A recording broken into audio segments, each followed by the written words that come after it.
Before my diagnosis, I was working as a newspaper photographer for San Francisco Bay Area newspapers, and being a newspaper photographer is a very physical and challenging job. It's very competitive and very stressful. And so when I was diagnosed, it was really my need to just get back to work. When I first had any symptoms at all, it was of dry mouth. And I didn't even know that was a word. I had no idea what dry mouth was. However, when I would work, I would have to talk a lot and convince people to do things for photos and just constantly, be speaking all day long. And I would have, dryness stuck to my mouth, and I would need a tissue to wipe it away, or I would constantly be drinking water. My main symptoms that were debilitating to me was the joint pain and the fatigue.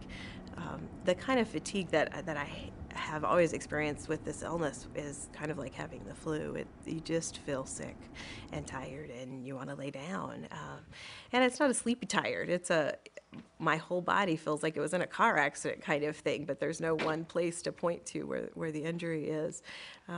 So my other symptoms with the dry mouth, obviously there's dry eyes, and fortunately for me, it hasn't been that bad. I do use drops on a daily basis and multiple times a day. For me, the Sjögren's was affecting me in my small joints in my hands, my feet, and my wrists, shoulders area, more so than in some patients. I think with Sjögren's, my biggest fear initially was the unknown and not understanding what was going to happen to me. Is it going to get worse? Is it some other thing going to manifest? Honestly, the first year or two, it was every bumper bruise or every little pain. I thought, oh my gosh, what is that? Is that part of Sjogren's? You found the fighting green.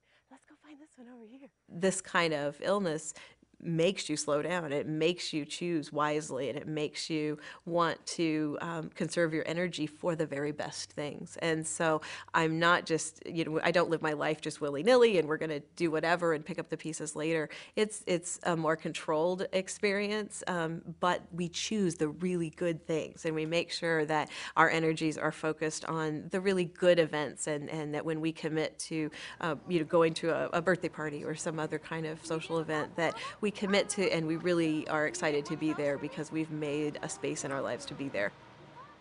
But the anger and the why me kind of thing is not that far into the surface even now. I mean, it is a frustrating thing to be this young with this kind of an illness.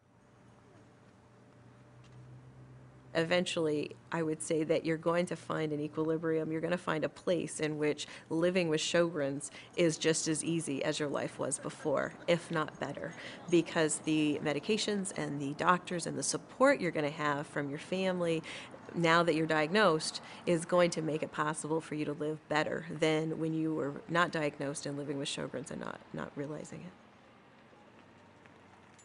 I would say a new patient really needs to find support and hook into their own personal network of friends and family for that kind of daily support, someone that they can talk to, someone that they can confide in, because being diagnosed newly with a chronic illness like this, it can be very isolating. It certainly was for me. And I would also tell a new patient to find a more communal support and a larger support on a larger scale. And that could come from something like the Sjögren Syndrome Foundation, where they offer support groups locally, and they offer national patient conferences on a larger scale across the country.